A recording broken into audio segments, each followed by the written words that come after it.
Welcome to the Not Your Average Runner podcast. If you're a woman who is midlife and plus sized and you want to start running but don't know how or if it's even possible, you're in the right place. Using proven strategies and real life experience, certified running and life coach Jill Angie shares how you can learn to run in the body you have right now. Hey Rebels! You are listening to episode number 24 of the Not Your Average Runner podcast.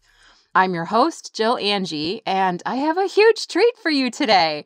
I'm interviewing the one and only Geri Gibbons on talking to your teenage daughter about body image.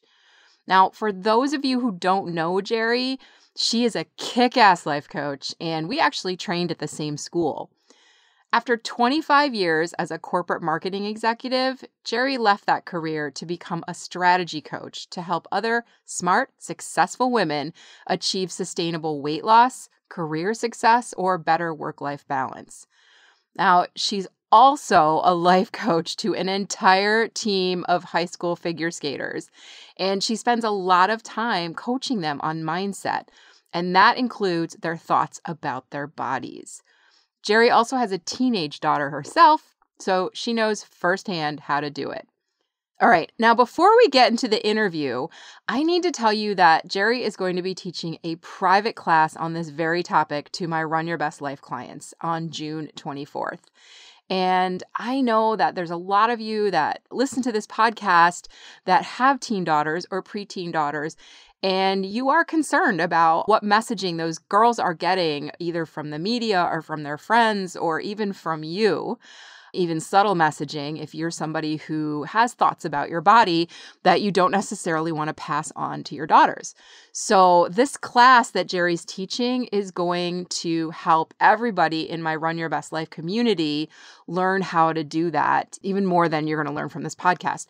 So it means you're going to get to ask questions directly of Geri about how to talk to your daughters and learn additional techniques to work on your own body image issues so that you can model the behavior for your teens and preteens that you want to model. Now, if you're not in Run Your Best Life, I want you to know that we do stuff like this all the time. I train my clients not just for running, but for life, okay? I invite the experts in to help them with all kinds of stuff. For example, a couple weeks back, it was Dr. Kate Brown from episode 21.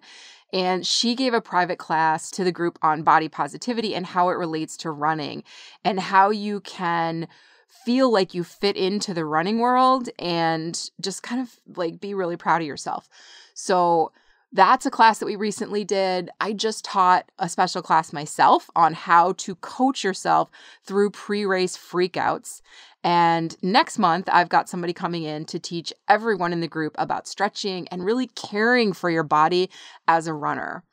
And then after that, we're going to have somebody in to talk about fueling your body for running and weight loss. And it's not just about following a certain kind of diet. She's going to work really hard with you guys on the mindset that you need to really always be choosing the best high quality fuel for your body. And then if weight loss is a choice that you want to make, then she's going to talk to you about how you can incorporate that into your running lifestyle. Now, all of these classes are recorded. So if you're listening to the podcast, to this particular podcast after the class happens, you can still join Run Your Best Life and get access to literally every class we've ever done. It is all there waiting for you.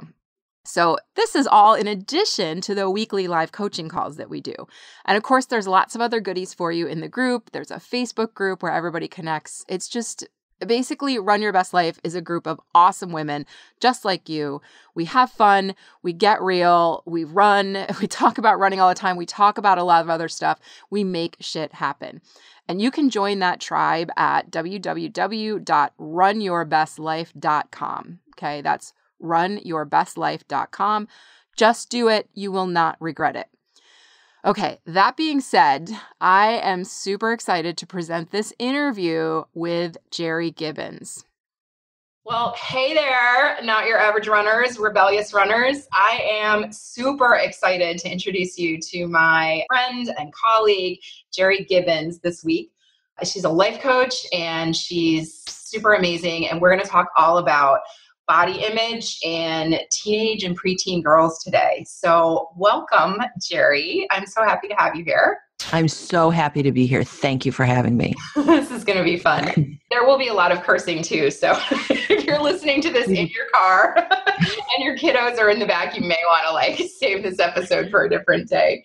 Okay, so Geri, you are a life coach. I know we both trained at the same school, but we have very different populations of women that we work with. So can you tell us a little bit about what you do and who you work with? Sure. Hey, I'm a life strategy coach. That's how I define myself. And I work with, smart, successful women who are stuck in some way. And I help them manage their weight. Primarily, most of my practice is weight loss coaching, but I also help people balance their lives and achieve career success. And, the reason I became a coach was because after years of weight loss programs and trying to figure out what was wrong with me, I finally found the answer. What was wrong with me is that, my thinking was deeply flawed and negative. And when I turned that around, everything turned around for me.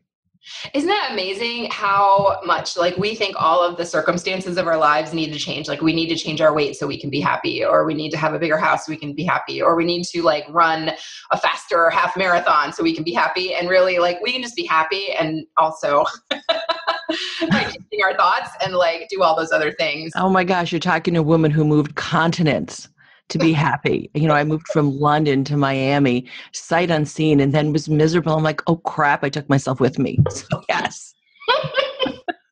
I love that. It's oh shit, I'm still the same person. And then I moved to Boston and I was like, oh no, wait, it's not any better. Oh crap. So good. So good. Okay. So what we're here today to talk about, and the reason I invited you on here is I'm actually been getting a lot of questions from my listeners about, I have a teenage daughter or a preteen daughter, and she's struggling with body image, and I want to be able to help her. So I was like, I know some people that can deal with this really well. And so that's kind of what we're here to talk about today. So let's see. Tell us a little bit about your background and how you address this issue with your own daughters. Well, I'll tell you two things to start out with. First of all, I am the mother of a 15-year-old teenage daughter who has suffered through weight and body image issues, and I'll talk more about that with her permission as we go through the call. I also am the life coach for this year 20 teenagers who form the Madison Ice Diamonds. I'm based in Madison, Wisconsin, and that's a synchronized skating team, and their coach brought me in last year to start working with them on mindset issues, which I was so excited to do because I think the sooner that we introduce thought work to kids, the happier they're going to be and, the much more effective they're going to be in their lives and in their choices.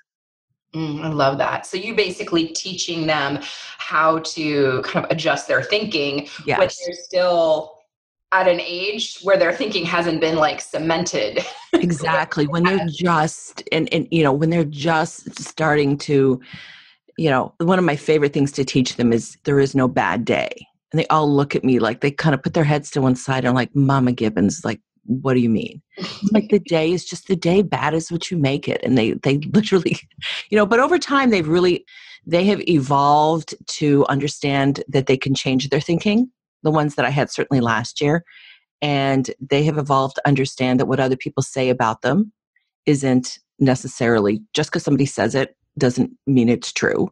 And that they're responsible for their own feelings. And those are huge, huge, huge macro issues that we work with adults on even today, you and I. Yeah, for sure. Yeah, that whole being responsible for your own feelings and what other people say can't hurt you is a really powerful lesson. Really powerful. To learn. Okay, so to speak specifically about body image, I personally remember having major body image issues from maybe about the age of 12 onwards. When I was in the 6th grade, I used to spend hours trying to figure out how to sit at my desk without my little tummy roll showing. And I think part of that was realizing that the other girls, and let's be honest, this was 1970. 1979. It was a long time ago, but part of it was realizing the other girls in my class were a lot skinnier. They had boys chasing them. And then part of it was my mom who talked about her weight. She was very obsessed with the fact that she was overweight by maybe 25 pounds. She used to post her calorie counts on the fridge every day. And it just sort of got into my head. The message that I received was that being overweight was something to be ashamed of. I mean, for Pete's sake, I was probably 10 pounds heavier than the other girls at that time, which is like, it's like nothing, right? But I felt like I was really, really huge, and it sort of snowballed from there. And that was before social media, right? So what is it like now for girls, and what is it like for the parents of those girls? Like, tell me everything, because I the pain I was in, I can't even imagine what it must be like now. Well, in some ways, it's not any different. And I want to take everybody back to sort of the innocent beginnings of body shame. So if you think about it, when you were 11 or 12 years old, or whatever age you hit puberty, your body is really neutral. I mean, it's still neutral, but your body is really neutral, and you don't think about it. And, you're off living your life as a young girl, and then puberty hits, and, you get your period and you get boobs, and, your body changes. And I know specifically for my daughter, she is a competitive figure skater. As an athlete, the physics of her body changed. And so, her breasts were in her way, and things happened, and, the way that she jumped changed. And so all of that causes your body no longer to be neutral, like you're super aware of it. And it's uncomfortable for many of them because, people make comments, well-meaning sort of, or not so well-meaning comments. I remember my daughter's father said to her, oh, you have boobs. And she literally wanted to just die of mortification. Right? I know. So, and I think that discomfort and shame, discomfort turns to shame because I think there's an unquestioned belief that, you start to think, oh no, there's something wrong with me. And I know for my daughter, she just wanted to go back. She wanted to go back into her pre-puberty body. Wow. Because it was just uncomfortable to be, with the changes, and sometimes I think when kids get to puberty, they put on a little bit of weight. People call it, they call it puppy fat, which is just a horrible name for it. But they, as their body's shifting, they may put on a little weight, and it's all completely normal. But nobody really talks about the puberty process and how it's all normal. So they get discomfort and there's shame. And then I think over time, that starts to become the belief system that we all grapple with. So, you and me and others grapple with today. We all remember when we were teenagers, when it started and why. So I think there's that piece. And then I think we turn to the social media piece. So they go looking for answers because I don't think kids talk to, and I talked to the coaches on the synchronized team about this. They don't talk to each other about body image or fat. They may say something like, my thighs are fat or whatever, but exactly what happens with kids is exactly what happens with us. Their friends say, oh, no, you're not. Don't be ridiculous. So nobody validates it, or maybe there might be one person validates it. So they may go looking on the internet. And I know, for example, my daughter went looking for solutions, and I was a weight coach, and so when I discovered that she'd been looking for solutions, she had reached 105 pounds at 5'5", and she had discovered the pro-anorexia world. Oh my gosh. Right. So pro-anorexia, it means they think of anorexia as a choice, and they don't understand the dangers of it. And I discovered she was wearing sweatshirts. There were lots of things going on, and I didn't really see what it was, but I did catch it just in time. So, there are messages out there about how kids can lose weight eating romaine lettuce with cinnamon and whatnot on it. There are things like the Cinderella challenge, which is all about losing weight so your thighs have some particular thigh gap. All of that stuff is out in social media. And, as a parent, it scares the living daylights out of me because it's literally the trafficking of our children's minds. Mm-hmm. We talk about other kinds of trafficking, but this is the trafficking of our kids' minds. And food is one area in all of this changing world that they can control. Yeah. Right? When everything else is changing and your body is changing and friendships are changing and relationships between, genders are starting to happen, food is the one thing that they can start to control. Mm-hmm. So those are, I think, the beginnings of it. And I don't think it's so much that they talk with each other on social media, like friend to friend, but I think they go looking for peer groups. And that's where the pro-anorexia community is so dangerous. Yeah. Yeah, for sure. Well, and how do you even know if your daughter or even your son, I guess, I'm sure this happens to boys as well. Like, how do you know if your child is leaning in that direction? There were signals that I missed. When your child says they're not hungry and you don't really think that they've eaten, I was like, oh, maybe she's not hungry. Maybe she needs a little time after practice. As somebody who was overweight a lot of my adult life and worried about weight when I was a kid, I don't want to feed somebody when they're not hungry. Mm-hmm. So there's a lot of not hungry. Then there's a lot of like picking at food and around food. Mm-hmm. My daughter started to eat salad, and I was like, she didn't really like it, but like that was what she was eating instead of protein. So I think and then she was wearing a lot of loose clothes like sweatshirts and things. But what really happened and how I discovered it is that, the universe helps you as a parent, I think, a lot of times with this thing. So I discovered on her phone while she was out skating that, first of all, I thought she looked really thin. She was in a skating outfit, and I just thought that doesn't look like her. And I kept asking her if she was losing weight, and she wouldn't say so. So when we finally got to it, I looked through her phone and discovered that she had a blog on Tumblr devoted to pro-anorexia and what they call hashtag meanspo or hashtag thinspo. Wow. And those things are, that's when you want somebody to be mean to you so that you will stay on track. And which, of course, is totally antithetical to everything that you and I teach. Yeah, like as if our inner mean girl isn't mean enough. Now we're inviting the outside world. We're inviting the outside mean girl to come in and really just say, yeah, you're right, you're fat, don't eat today, or only eat 500 calories. And, they have challenges, to spend 5 days just eating 500 calories. And of course, these are bodies that need, 2,000 calories a day to fuel their brains, even if they're not athletes, to fuel their brains to, study in school and just to fuel their growth. Yeah. I mean, their bones are growing, their muscles are growing, like everything is growing and changing. And that takes a lot of metabolic energy. Exactly. Yeah. It was terrifying. As a parent, it was absolutely terrifying. And I was lucky that there were great resources in town, because there's a certain amount of work that I think we can do as parents, and I'll talk about that in a minute. But I think there are messages that they won't take. The unwinding of this was not something that I could do as a parent, because I could talk to her until, I was blue in the face about how, she was, there was no way on her worst day that my daughter ever had a weight problem. Mm-hmm. She's naturally thin. And I will say that today, sort of fast forward from 105 pounds to, we just went to the doctor because she was going to camp, and she's recovered. And she's, solid 125 pounds of pure muscle and looks fabulous and esteems herself now. I love that. And that's all like, and so did she go into a treatment, or did she? She didn't go into treatment. She didn't need like the full whole hog treatment, but she did see a therapist, and she saw a nutritionist, and the nutritionist was very simple. Sort of said a meal is 3 things. Mm-hmm. The nutritionist didn't get into calories or any of that stuff, and they didn't let them weigh themselves. So I know that, we took the scale out of the house because I weighed myself.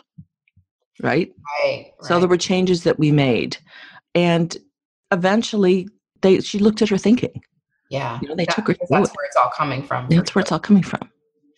So, I mean, that's kind of like one half the coin is the child that it feels this intense pressure to look a certain way so she can fit in, and she takes extreme measures to change her body. Right. What do you say? Like, then there's kind of the other side of the coin where you have the child that, is maybe overweight, is honestly like normal size or, trending towards being heavier or overweight, and doesn't necessarily take those extreme measures, and then has to deal with that reality of not being the same size as everyone else. And like, what would you, like, as a parent, what do you do with that? Because then the child is, then you have a child who's like, everybody else is skinnier than me. I feel terrible about myself because I'm fat. Right. And I know, like, I have a lot of girlfriends who have, maybe one of their daughters or children is kind of in that place, and they don't know, because they're struggling with their own body image. They don't know how to model it. They don't know how to talk to their child. Like, they don't want to fuck their kid up. Basically. They're like, totally. This is a pivotal point. So how do you address that? Well, I think there's 2 issues there. So let me address the one first about parents modeling for teens. You can't give away or model something that you don't have or feel yourself. Oh, so good. Yeah. Right? You just can't do it. You've got to look at your own issues, because those are the messages that you're giving out, even if you don't say it out loud. It's, the diets that you're on and off. It's, all of the behaviors that you have around food your kids are catching them. Mm-hmm. And so if you have, and then so to the second part of that question, if your child is overweight, if your teen is overweight, and they're starting to talk about wanting to lose weight, I would teach them evolution, not revolution, right? So it is not the time, and unfortunately so many people do, like it's the drastic diet. I can remember in high school, and I laugh about it now, but I can remember in high school there was something called like the something or other medical weight loss plan, and literally like we would all beg our mothers to go, and they would give you 500 calories a day, and it was like tuna fish and celery and whatever. Mm-hmm. You lost weight, and then you went out and you went to McDonald's and you gained your weight back. Yeah, I was on. So that's what I don't want. Like, if I could give anybody a message, that's not what we want for our kids. We want them to just learn, like, to make it, whatever choices they're making, to adjust them just a little. Yeah. Right? Over time, like, what are they eating? And then how can they change that slightly? Maybe it's, bag of potato chips goes to snack size potato chips, goes to baked potato chips, goes to baked potato. Like, over time. So because kids are so lucky, they rebound so quickly. Their bodies are their bodies are like maximum efficiency as a teen. Yeah, for sure. But so, all right. So my question is this then, like, so I'm thinking about being a teenager and like, I really just want to change my body fast.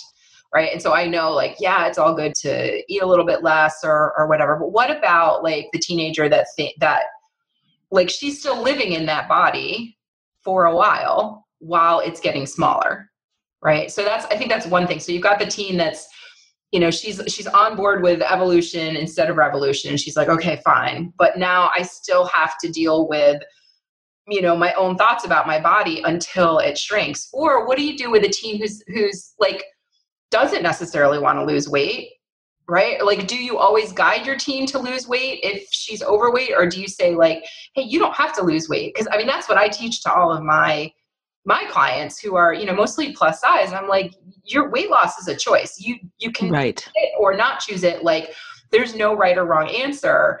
And like, what if you have a teen that's like, I don't really want to lose weight, but I'm tired of, feeling different, or like, and it's her thoughts about it rather than the circumstance of her body. So I think there's also a beautiful thing happening in the world. In addition to all the negative messages that you can find in social media, you can also find lots of body positive messages. Mm-hmm. And so, what I would say to a teen that doesn't want to lose weight is, rock the things that rock your assets. Yeah. Love yourself and rock your assets. Don't hide under baggy sweatshirts and whatever. Like, find the clothes and wear the things that you love. Feel good in your skin then. If you don't want to lose weight, then choose to feel good in the body that you have. Right. Because I think a lot of our teens, and maybe it's not even that they don't want to lose weight, they feel like they can't. Right. And I know they're just like, this is my body. They feel like they don't have the power to change it. And I think like when we believe that our body is our body, right, that this is the body we've been given, like, how do you come to terms with that? And so I know, one of my friends asked me specifically, maybe I'll just read the question that she asked. She said, this is my friend Karen, my running partner. She said, there is so much pressure on girls to fit in, to wear the trendiest styles and look like everyone else. And if your daughter doesn't fit the mold of what they should look like or what they think they should look like, what is the best way to talk to them to help them see that they're beautiful the way they are? Because sometimes just hearing those words like over and over again is not always enough for them to believe it because of maybe other messaging that they're getting. Well, you're right, because there are so many different body types. And I think there's still the, sort of the idealized model body that's out there. Although I do think there are many other celebrities that model more positivity and model a more full-figured body. So if you want to wear the trendy styles, make it work for the body you have. Yeah. Like, that might not be short. It might be not be short shorts, although whatever it is that they're going to be comfortable in, there's always a way to find a trend and wear it. Just like if you are north of 50, you're not going to dress the way that a 20-year-old, well, you might. And that would be your choice. Like, they might have stop myself. That might be your choice. But like, when I look at trends now in my 50-year-old self, I wear them differently. Yeah. Right. So there's a certain age appropriateness, and there may be a certain body appropriateness that somebody decides, like, I'm going to wear this shirt, but I'm going to wear it with this instead of, like, you may always wish. Yeah. There are stores that I look at, I'm like, God, I would love to wear that. But, you got to dress for the body that you have. Yeah, for So sure. instead of dressing for the body that you want, dress for the body that you have and dress it as best you can. As well as you can. If you're a teen girl and like you're doing that, right? You're dressing the body you have, whatever that looks like, but you still are like, I don't feel beautiful. I feel fat. I feel like because we know this is what a 15-year-old this is what 15, 25, 35, 55, like that doesn't stop. Yeah. And you say it's like you're talking about your teenage daughter and she tells her friend she looks fat, my thighs look fat, and the friend says, oh no, you're beautiful the way you are. Like, that's not, just hearing those words isn't always enough for them to believe it. So how do you work with a teen? And does it start with the mom and helping the mom see herself differently? Well, I think it does in part start with the mom. And I work with plenty of moms on their body image, because I do believe that in order to, one of the things that you have to do to lose weight is to love yourself in the skin that you're in. Yeah. That was certainly my story. I will always talk about, Susan Hyatt said to me, Jerry, you're going to have to learn to like yourself a whole lot more before you lose weight. It's fabulous. And I was sobbing. Laughing. Like, no, I just want to lose the weight and then I'll like myself. and I didn't know how to do it, but I think there were some basic steps to teach people to like, and one of them is dress like you care about yourself. I love and that. Like, and go about the world esteeming yourself, which is absolutely a choice. So, when it comes to teens, it's like, it's really in many ways no different than it is, anybody who's older women or men.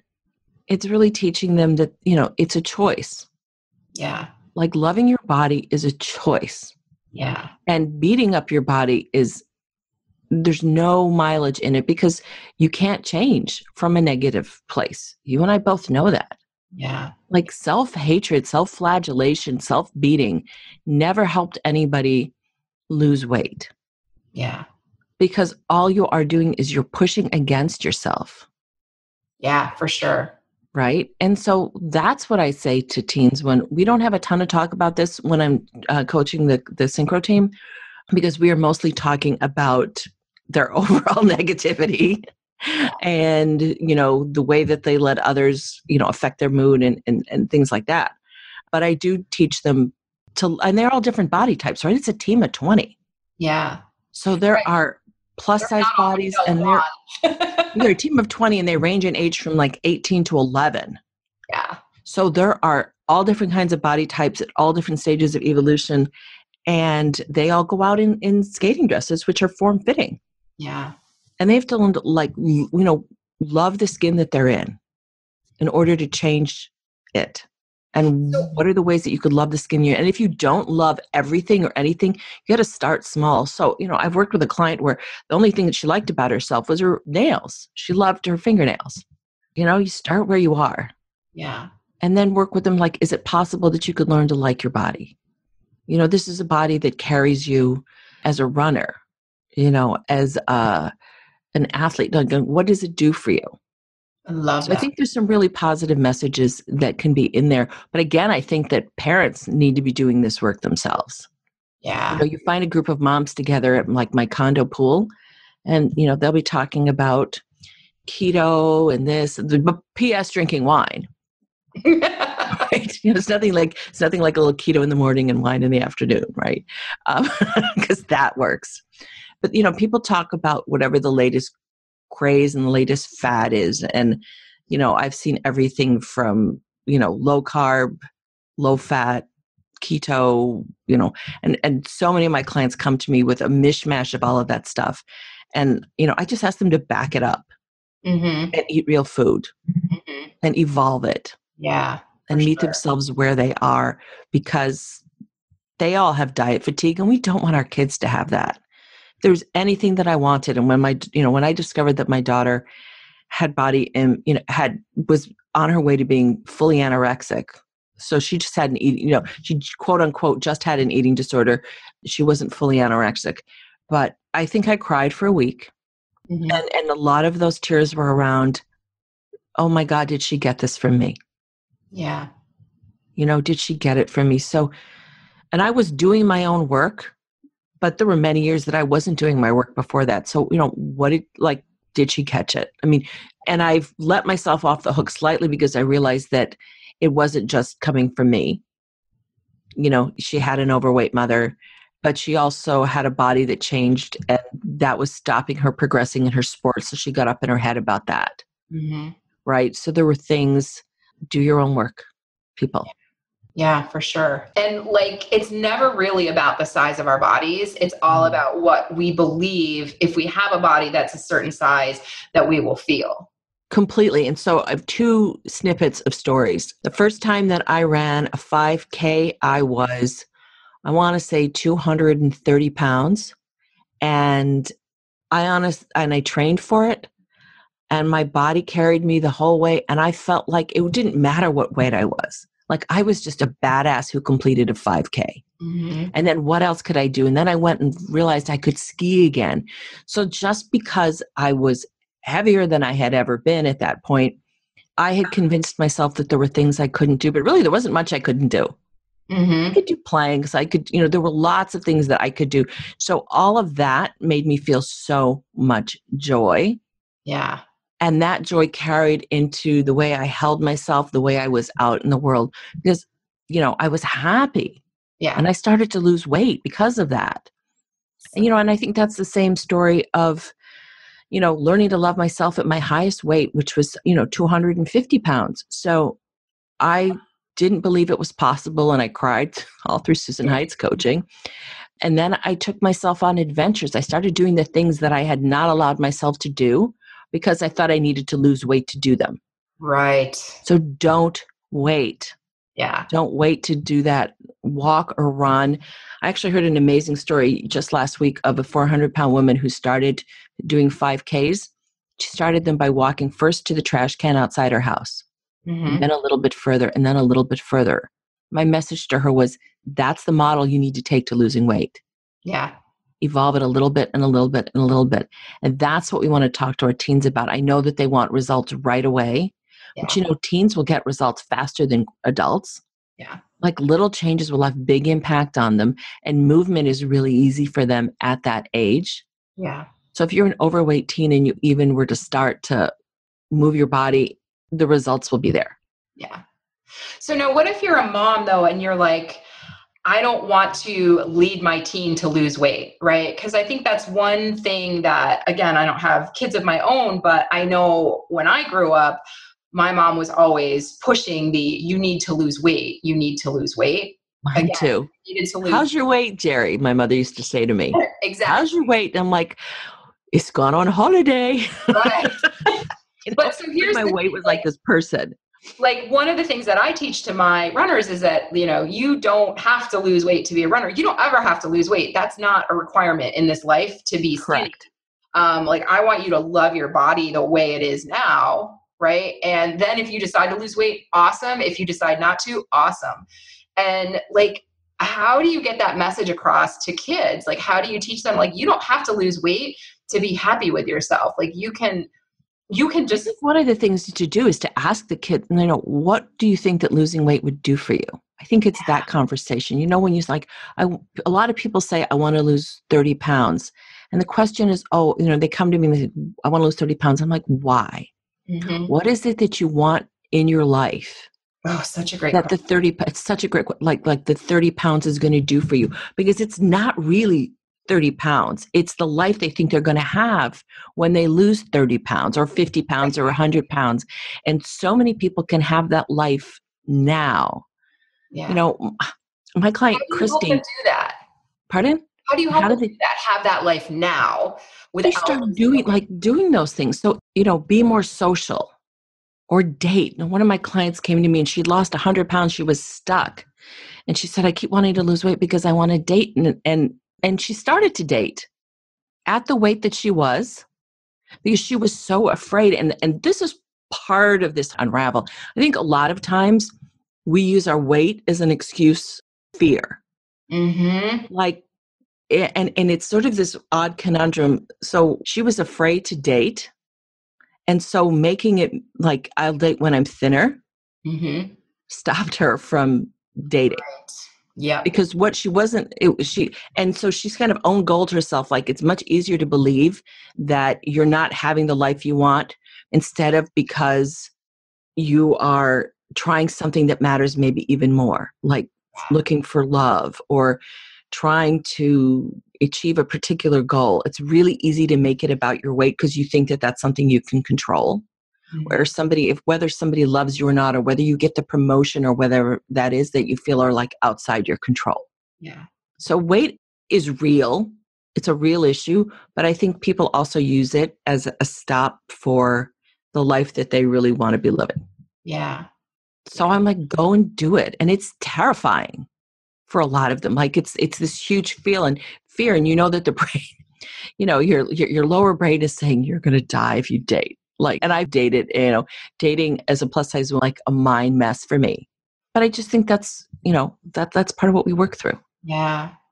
Yeah, for sure. And I think like, because women believe that if I'm plus size and I start dating, I'm opening myself up to being judged for my size.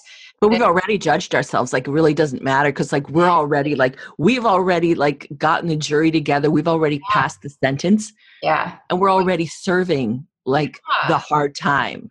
Like we're just going to prejudge ourselves so that nobody else can hurt us. Right? Yeah. And it doesn't matter. And you know, when I finally did my work, and I don't want to totally get off topic with dating, but when I finally did my work, I went on a date with somebody. This is so true. I met him and he's like, I've got to go. And he left me like sitting there with a glass. And all I could do was laugh because I totally knew that he looked at me, judged me, and I had done so much work that it didn't matter to me. Yeah. Like that would have been devastating years ago.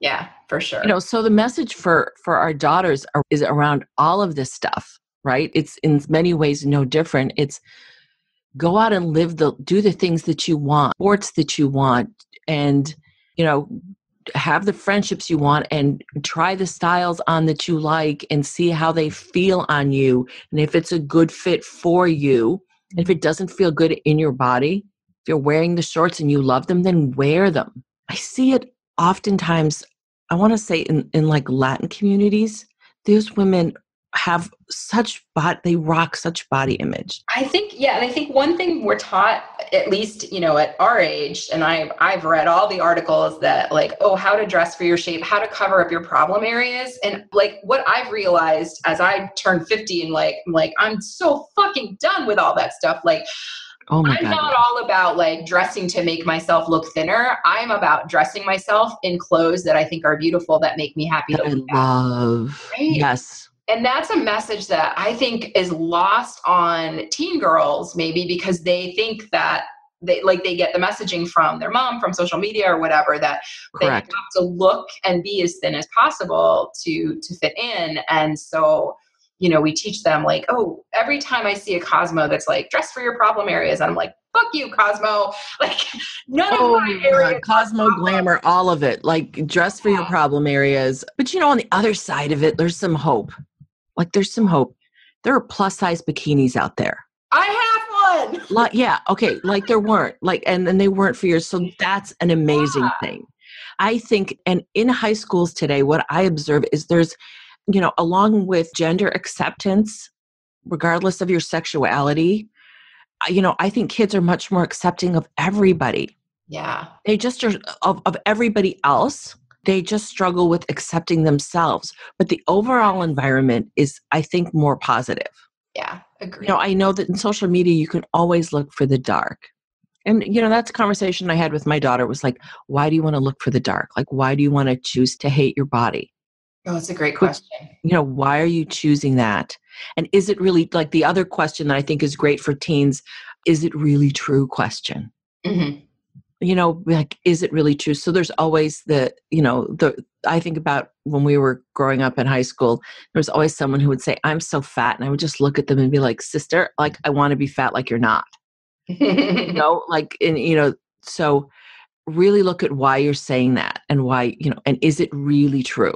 Yeah. Is it really true? Is it true on an objective, fact-based level? Like, would other people say that that was true? Yeah. Could you prove it in a court of law? Could you prove it in a court of law? And I'm so fat is never provable in a court of law because everybody would disagree. Everybody would disagree. Right? Yeah. Completely. So, all right. So I have quite a few questions that listeners have posted on Facebook. Is it okay if we go through a few of them? Because I think that let's do it. Yeah. For every one of those questions, there's probably 10 people asking it. Okay. So my friend Karen asked about the pressure on girls to fit in. We've answered that one. Ellie asked, so my daughter just turned 12 and there's an issue with the number on the scale. Now, Ellie doesn't own a scale. She hasn't owned one for years. She doesn't weigh herself, but her daughter was very afraid of breaking the 100-pound mark. Oh. And Ellie believes that contributed to her daughter's eating disorder. And she doesn't want her daughter to obsess about a number. She wants her to understand that it's more how she feels about herself that's important. But, Ellie's question is, I think it's peer pressure that started her obsession about it. And where does she go from there? Because she actually doesn't see Ellie weighing herself. She doesn't see Ellie talking about losing weight or anything like that, right? Yeah. Like, so where's she getting it? And like, how does Ellie get across to her that the number of the scale does not matter? It does not define her. So Ellie, if Ellie's listening to this, hit me up for a worksheet and I will send it to you, but I will sort of talk you through it. I think it's great that she knows that her daughter is having the issue. That in it of itself is really amazing. And I think the question for your daughter is, what is she making 100 pounds mean? Like, what is she making it mean? And what's behind that? Like, that is the question to ask her. Just gently. What does it mean if you were 101 pounds? What would that mean to you? Oh, and then why? Yeah. What if that wasn't true? Mm-hmm. And just kind of nibble away at it a little bit. So not necessarily what if it wasn't true that she weighed 101 pounds, but what if it wasn't true? Like whatever she's making. Whatever she's thinking, whatever it is that she's making it mean, what if that just wasn't true? What if that was just something that she was choosing to think? Oh, I love that. I love right? That so much. So the worksheet that you have, does that kind of go through? Is that kind of thing? Yeah. I love that. All right. So Ellie and anybody actually, you know what? I'll just give you a PDF of it and you can put it in, the Not Your Average, either the show notes or. Oh, I'm just going to send them over to your blog and people can. Okay. Oh, super. Yeah. It's so much better to have them because then they can read about all the other resources that you have. Okay. But we'll put that link in the show notes for sure. Okay. So Nancy asks now, and I've met Nancy's daughter. She is just the most adorable thing ever. So anyway, Nancy asks if her daughter has decided to lose weight, that she wants to lose weight, how do you help her do that without putting too much emphasis on it? And Nancy wants her daughter to come to her for help and let Nancy help her rather than have her go behind her back and engage in maybe unhealthy or possibly dangerous activities. I think we're probably talking, all that wacky stuff that we see on the internet. Wacky stuff. With the romaine and cinnamon diet, which sounds totally disgusting, but can you imagine? Like I'm all for cinnamon and I'm all for romaine, but I feel like those two as a meal they should not really. They should not meet. They are from different planets. Yes. Yeah, and I think about all the stupid things as I did as a teenager to lose weight, and so I honor Nancy for not wanting to go that direction. I think it's evolution, not revolution. I really do. I believe fundamentally that if you want to make a change in your eating habits and your daughter's eating habits, just slow. Mm-hmm. What's a couple of things that you can change up in the family diet? And you may only have control over, certainly in my house, what my daughter eats when she walks out the door is, I have no idea. But dinner, try to make that meal healthier. Mm-hmm. We have a friend who talks about good, better, best when it comes to food choices. So like good, better, best. Oh, and that's Corinne Crabtree, right? Yeah. So meet your family where you are and start making changes to your diet from there. Yeah. And incorporate more health, more fuel foods, what feels good for your child, and sort of help her along that journey rather than the, draconian, let's go to 500 calories, because kids will totally do that and they will lose their muscle tone. Yeah. And, one of the things that turned around for my daughter was that her doctor told her that her heart was a muscle. Oh. Yeah. And she realized that she was, the heart was a muscle just like any other. Yeah. And so when she was starving herself and the body was going to consume muscle. Oh, and that was impacting her. Totally. Gating ability. Yeah. Yeah. So, I mean, that's a good point. Can you figure out if something that your child is doing is impacting their ability to do something that they love? Like in your daughter's case, it's skating, in somebody else's child's case, it might be, something else. Are their eating habits impacting their ability to do something else? And can you kind of show them? Exactly. My kid fell asleep on the stairs. That was another cue that I had. I was like, and she couldn't do the things that she wanted to do. She was really, really, really tired. Yeah. When she started to fuel herself again with the 3 things at each meal, she started to fuel herself. She immediately felt better, and her brain felt better, and her emotions stabilized. So kids are, when they're starving themselves, they don't realize that, at this time when their hormones are growing and changing, that very much contributes to, the dark place. Yeah, for sure. For sure. So, we don't realize. Change it up. Yeah. So change it up just a little bit at a time. Okay. So evolution, not revolution. Evolution, not revolution. Revolution being, whatever draconian thing is currently out there. Yeah. I love that. That's an easy thing to remember too. An easy saying to teach your child for sure. You can even print it out and put it on your fridge. Completely. Right? Completely. Yeah. Okay. So I have another question from Christy, who asks, and maybe this is less of a question and more of a wake-up call that she had. She said, my biggest challenge is modeling that body positive behavior in front of my daughter. So one evening before work, her daughter caught her mumbling to herself, ugh, I look awful. And her daughter walked away at that moment. But when Christy got to her office, and she works from home, her daughter had gone in and left a note on her desk that said, mommy is beautiful. So in this case, we have the daughter noticing the mom kind of talking negatively about herself, and how I think that would have been, if it were my daughter, that would for sure have been a big wake up call. But what if your daughter is noticing it, but is not telling you about it? What advice would you have for Christy going forward? Well, that's your wake up call. When your child comes to you and says, you're beautiful, that's your wake up call that you have work to do to believe that you are beautiful yourself. Yeah. In whatever your current body is, and that you're worthy of love, and to look at your own thinking. That's your inner critic telling you, your inner mean girl. And, the work is learning to silence it and to recognize it as an optional thought and say, okay, that's just not true. Yeah. Right. I look great today. I feel great. Right. I'm doing the work. Yeah. I'm learning to love my body. Yeah. That's the stuff that we need to do. Because when our kids catch us, then yeah. Right. That's it right there. I think you hit the nail on the head. It's so it starts helping your kids with their body image issues starts with you working on your own. Because why, if my daughter hears me beat myself up, why would she then not, right. Why would then she then not think that was okay?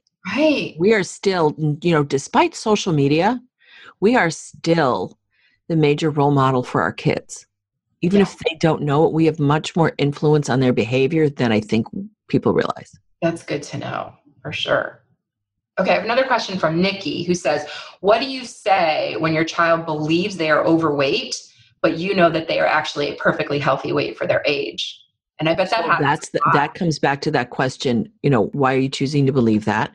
What do you think it means? What is overweight? Right. What is it that you think you should look at? My child wanted to get to 95 pounds. She thought, and she had no idea what that really meant.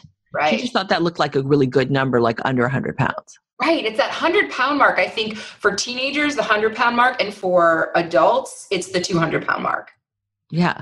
It's so interesting, right? So many of my girlfriends who, maybe they weigh 180 or 190. And I hear them say, well, at least I'm not over 200. And I'm right. Really, if you weigh 199 versus 201, there's no difference. It's just this weird arbitrary thing. And I think it's interesting that teen girls are doing the same thing with that. Why do you want to believe you're overweight? What would not overweight look like to you? Yeah. Is it 000 or whatever, the sizes are all messed up. We could have a whole conversation about that. Is it, what is that? What does overweight mean to you? What does it look like? What would it be for you to not be overweight? That would be really interesting to hear. And I'm not sure that a lot of teens can really articulate it, but it's a conversation to try and have. I mean, it sounds to me like one of the best things you can do for your child is just to keep, when they say like, I don't measure up, I'm unhappy about this aspect of myself, whatever it is, even if it's not weight, even if it's something else. Whatever it is. Yeah. Yeah. Ask them like why that's so important to them. What are they making it mean that they don't fit the mold? And then even if is it even true, right? Like, are you even at 95 pounds or at 100 pounds and 5'5"? Like, that's not overweight. Like, why are they choosing to believe that? But like asking them so many questions about and teens are so all or nothing, right? So, I think my daughter worked for 18 months to land a particular jump in skating, and she failed a million, like hundreds of times, fell on her ass.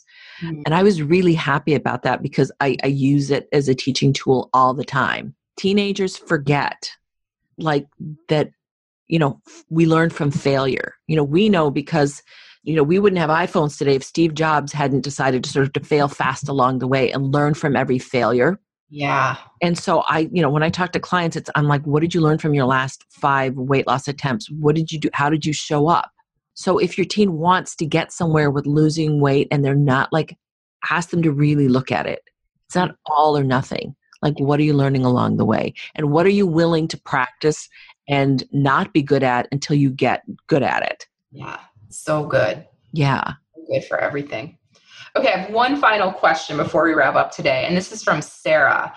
I mean, this is an amazing question, and I think when I was at that age, this wasn't even something that entered in my mind, but I'm sure it was in my mom's mind. So she says, I wonder about sexualizing my 11-year-old daughter. I don't want her to wear inappropriate clothing, but why not, right? Because it will distract the boys. Is that why I don't want her to wear it? Because if she dresses a certain way, it sends a message about her availability. She says, I don't believe in that shit, but I guess when it comes to my daughter, I have trouble navigating it. Then she says, I'm not sure what my actual question is, but I would appreciate some discussion around this. Oh God, I'm completely with you, Sarah. Because, my kid went to school yesterday and I was like, can you pull those shorts down a little bit? Or, she was wearing a top with the arms cut really low. And I'm like, people can see all your business. Can you and I went out and bought her a bunch of sports bras that she would wear underneath. So I'm so in this, right, with you. Yeah. I think girls today are challenging, the sexualization of the female body in ways that I think are terrific. And like my daughter certainly believes that she should be able to wear anything that she wants to school. We have a lot of discussion about, save it for a nightclub. School's a place for learning. It's not a fashion show, but that all doesn't really fly because it is really their fashion show. It's like their, and it's their way of expression. Yeah. And we've talked a fair bit about boys and what the boys might think. And she's like, you know what? I don't care what they think. So I'm like, oh, thank you, God. Thank you so much. And isn't that like to the root of Sarah's question? Like, why do we want to teach our girls to dress in a way that'll be okay for boys so boys don't have thoughts? Right. Why do we want to manipulate the boys with how we dress? Well, I don't even know if it's that so much as maybe the boys need to get with their thinking. Right. Exactly. We don't that's the whole, all my life, we were taught not to wear certain things because, it was too suggestive. I even remember there was a whole issue in my high school about, somebody quote unquote asking for it back in the day. So, the clothes you're wearing, I think Sarah's question comes to if you're wearing XYZ, like shorts and a crop top, are you asking for it? No, you're not. Right. And the whole Me Too movement is, around, we have our own power. We should be able to wear what we want and know that our bodies are ours. It's safe and sacrosanct. So how do you help a mom who's, kind of struggling with this? Because she wants to believe what you just said, but then on the flip side, she's like, yeah, but. Well, I still have my yeah, but too. I'm like, yeah, but just don't. I think it's a choice. I think we really need to decide how we want, our kids to be. And I think there is still, I have sent my daughter up to change, but they're learning to express themselves. And so they need a little bit of guidance. And I try not to say too much about what Kate wears unless I think it's just stepped over a line, because they're just pushing boundaries. Yeah. And they're pushing boundaries with clothing, and it's their way of expression. So, most of the time I let it go. And then I'll watch her like, messing with herself. And I'm like, it wasn't really that comfortable for you, was it? So I think it's like, are you really going to be comfortable in this? There's some questions to ask. Are you really going to be comfortable in this? Is this really okay? Could you consider that? Not for anything other than their own comfort. Like, I don't think we can get into so that boys don't make inappropriate remarks or have thoughts, because like we're busy telling them, not to worry about like what other people are thinking is not our business. Yeah. Right. And not to say like you shouldn't wear that because it's slutty or it's, provocative or whatever, like taking all that out of it and like take all that out of it. It's like, is it comfortable? Is this really who you want? Like, is this really who you want to be? Yeah. Like, is this feel like what you want to express today? Mm-hmm. This is murky territory, and I'm not even sure I have a great answer for Sarah, but I'm right in the pool with her. Yeah. In it, like I want my daughter to not have to go through, Me Too experiences and all the other things that I went through. Mm-hmm. And I want her to wear whatever she wants and feel good in it. Yeah. And most of that involves like me stepping back and letting her find it. Yeah. Because she will. Yeah. Yeah, you're right. And like having, like knowing, like I've given her all the tools, she will find it on her own. She will find it on her own, and knowing that she can come back and have, the conversation with me. Right. And we do have conversations, mostly when we get in a car. We have a long drive somewhere. That's when I get, like, when there's no Wi-Fi, I get my kids' attention. And that's when we have some of these conversations. And I should just plan to drive to Chicago so we can do that. Well, so what I'm hearing from you is a lot of like, be there to guide, but we don't put our own opinions on our kids. We are just there to allow them to reflect their opinions off of us and help them explore what it means to them and so forth. And then if you feel like they're getting into some sort of dangerous territory, obviously, like with an eating disorder or something, you're going to bring them around. But a lot of it is just helping our kids understand who they are and who they want to be and how they want to express themselves without being too concerned about how other people are going to perceive them. Yeah. If their thinking is really negative, you may not see it and know what it is. But if you do see it, the question, why are you choosing that? That's the really, like, why are you choosing to believe that? Yeah. What are you getting out of it? What are you making it mean?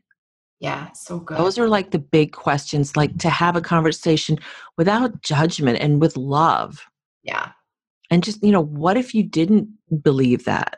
Oh, because, again, kids are all or nothing, black or white. I love that question. What if you didn't believe that? That's so powerful, because I think they don't always realize they have the option to choose their beliefs. And by giving them that, what if you didn't believe that? They get to like, wait, what?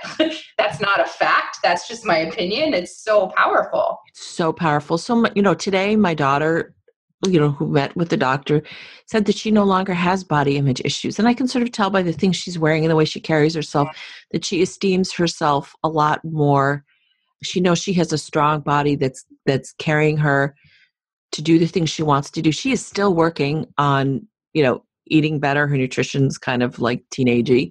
And she is much better able to hear what's going on with her friends, the negative beliefs in the team. We coach a lot on negativity. I sometimes just leave Brooke Castillo's podcast on. Love that. So and I've heard her coach her friends, when they beat each other up. So this is the work that we're doing with the team this year, is like just helping them understand that they have more choice in what they believe than they think they do. So good. Yeah. So good. All right. Well, I'm going to leave it on that, because I think that's a really powerful statement. They have more choice than they believe they think they do. And then as a mom, it's just your job to show them that. Show them that, and to do our own work. Yeah. And how are we showing up, and what ways do we need to do that work on, our body image and our weight and how we think about ourselves and how we're living our lives, and whether we're hiding behind the camera or, behind the baggy clothes or whatever it is. Yeah. That's the work we do. That's the work I teach. So good.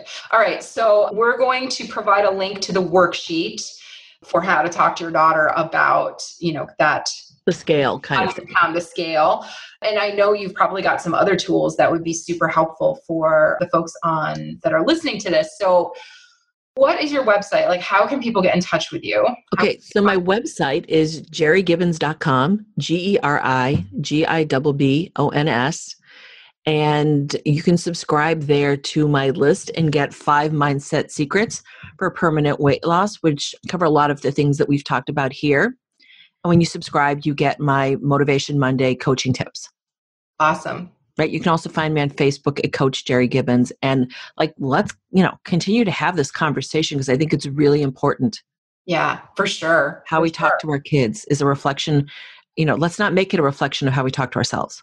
Yeah. And if somebody wants to work with you, but they're not necessarily interested in losing weight, do you still do mindset coaching? And absolutely, 100%. I've worked with people on career, on balancing their lives and, finding the life that they want. Oh, I love that so much. So very good. Okay. So you guys, gerigibbons.com. That's Geri with a G, Geri, Gibbons.com.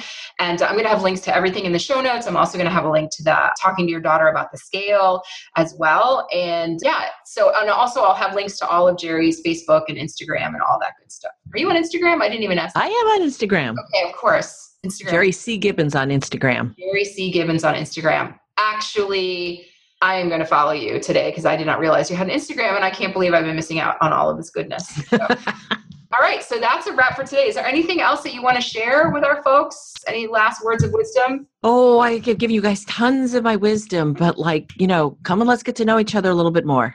I love it. I love it. You guys get to know Geri. She's amazing and she's beautiful and she's super fun. So, I love you. Thank you. I love you. So much fun doing this. Yay. All right. Thank you so much for being here with us, Geri. And I can't wait till this episode drops because I think it's going to be really helpful. Me too. Bye. Hey Rebels! I hope you enjoyed my chat with Geri. And if you want to get more of her magic, you can find her at gerigibbons.com. That's Geri with a G, Geri, Gibbons with 2 B's.com. And of course, you can find her on Facebook. You can find the worksheet that she talked about that we mentioned in the interview. It's in the show notes. There'll be a link to that in the show notes. All of these links you can find at notyouraverage.runner.com/24. And don't forget, if you loved what Geri had to say today and you want to attend a private class with her on this very topic, make sure you join Run Your Best Life. The class is on June 24th. And just in case you're listening to this after that time, like I mentioned before, all the classes that we give, all the special bonus classes, as well as the live coaching calls, are all recorded. So you can join Run Your Best Life right now and get immediate access to literally every class we've ever done. It's all there waiting for you. And it's at runyourbestlife.com.